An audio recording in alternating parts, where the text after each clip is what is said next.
Chapter 31 A Fresh Start, Part 2.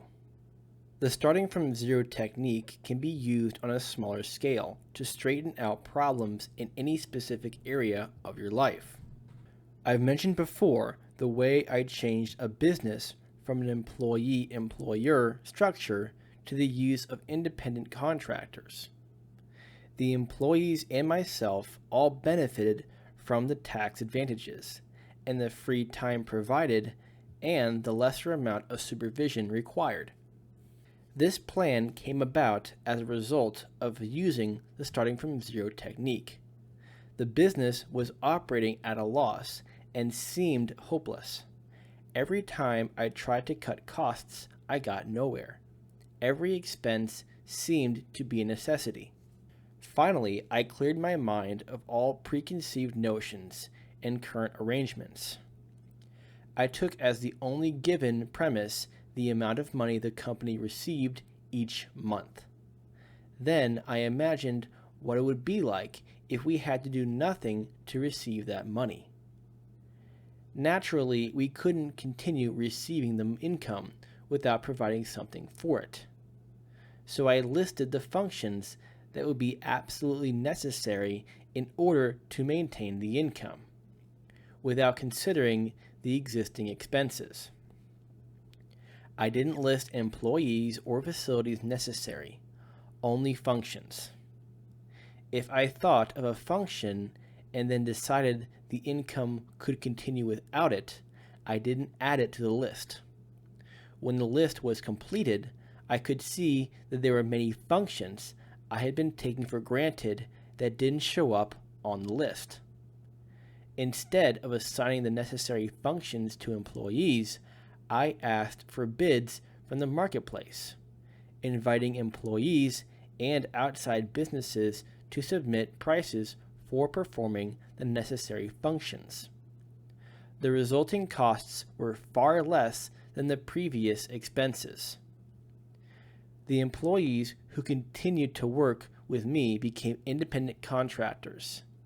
They performed specific services in their own ways and at their own speeds, for which they were paid a specific fee for each service. Rules were set only for the quality of the service and the delivery deadlines.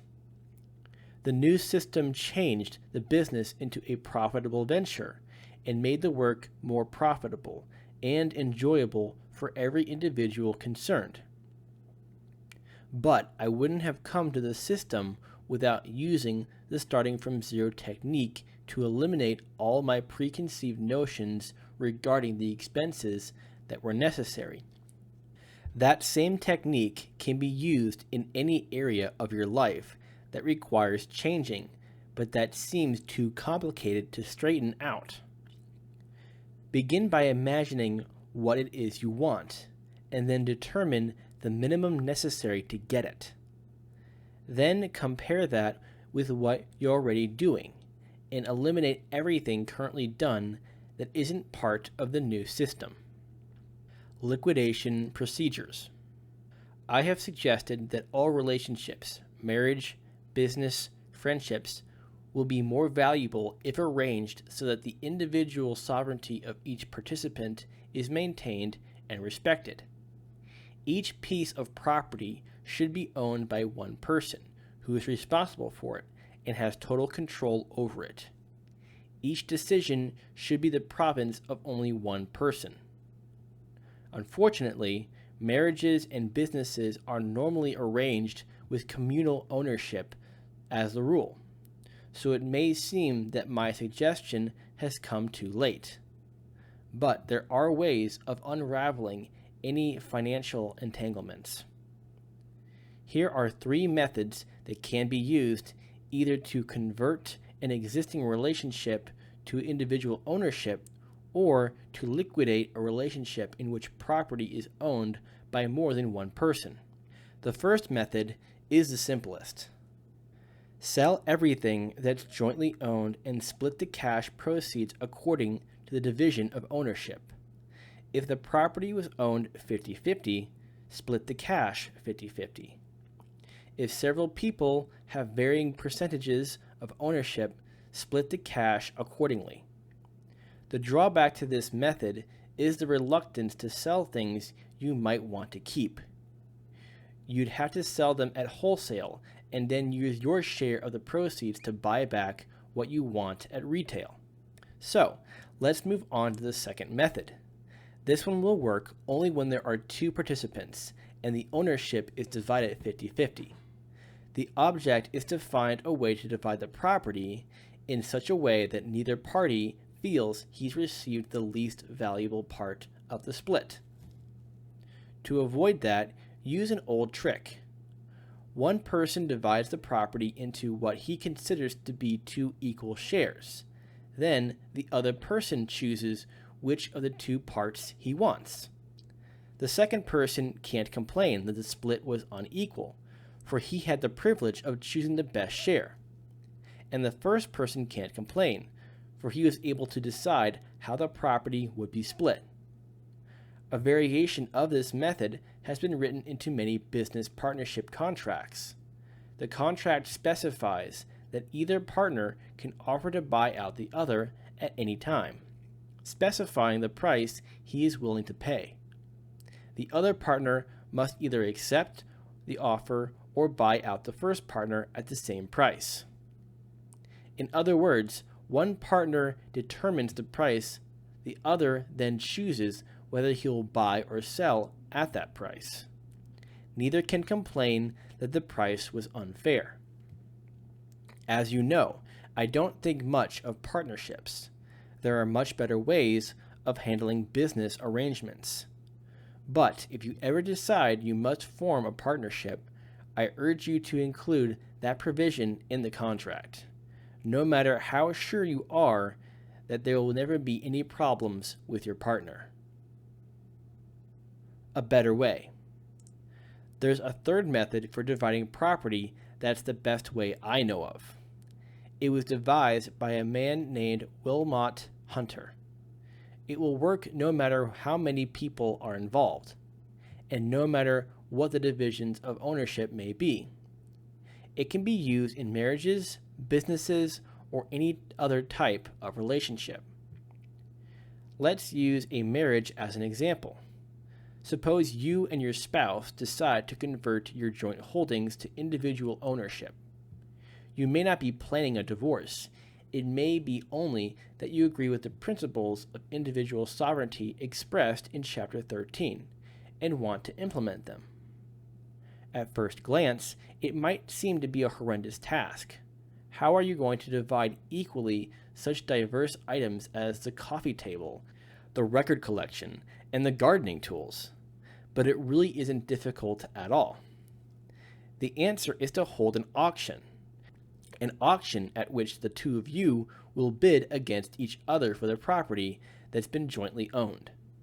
First, eliminate from the auction any property or money that's already individually owned by either of you. You can also eliminate any personal items such as clothes, cosmetics, etc., if both of you agree to it. Then split whatever money you have in joint savings or checking accounts. Now, place each item of jointly owned property on the auction block, one at a time. Each of you can bid as much money for each item as you think it's worth to you. The highest bidder for each item gets it, and he then owes that amount of money to the proceeds. When all the items have been auctioned, each thing will be owned by one person or the other.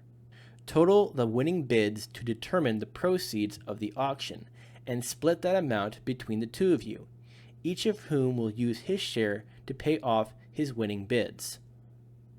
If your winning bids exceed your share of the proceeds, you'll need to use your share of the cash that was split before the auction.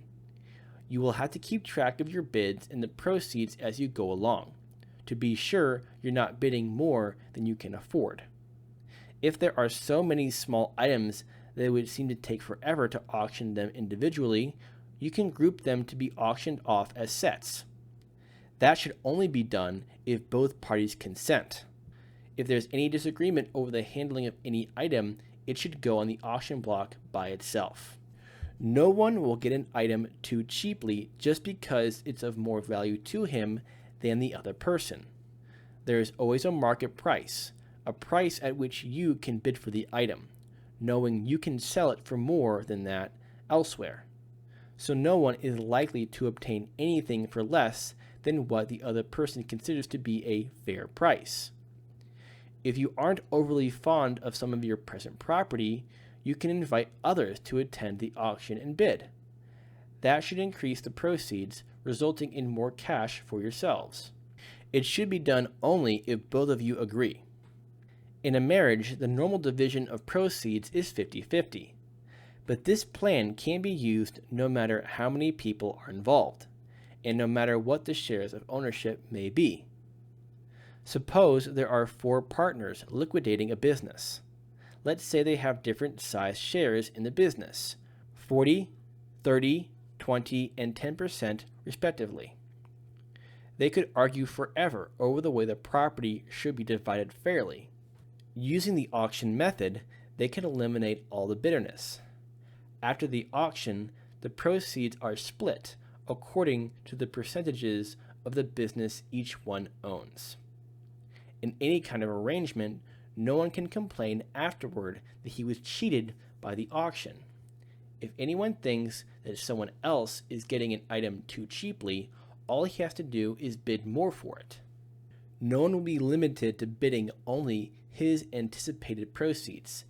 Anyone can bid to obtain more than his share of the property, as long as he has the cash or can borrow it to cover his purchases. This is a simple, clean way of untangling complicated affairs. There's no bitter aftermath. Everyone can part friends without the recriminations and accusations that usually accompany property settlements. A fresh start. The techniques for getting out of boxes are by no means limited to those I have suggested in this book. More than anything else, my purpose has been to demonstrate that there's always a way out. Never feel that your life is frozen in its present routine and that it's hopeless to want anything better. No matter how complicated your life has become, there's a way to unravel it. No matter how many boxes you may be in, there's always a way to pay a price and get out. No matter how alienated you may feel in your environment, there's always a way to find more compatible people. You have only one life. If you resign yourself to living it in a hopeless situation, you're creating for yourself the greatest possible tragedy. If that's what you do, it will be you who has caused it. What others want and demand is only their concern. What you choose to do will be your responsibility. You have so much control in your hands. Why use it foolishly? Why not exercise the power you hold? Why not use it to make your life what you want it to be? Why not get out of the boxes, the complications, the entanglements, the obligations? Why not be free?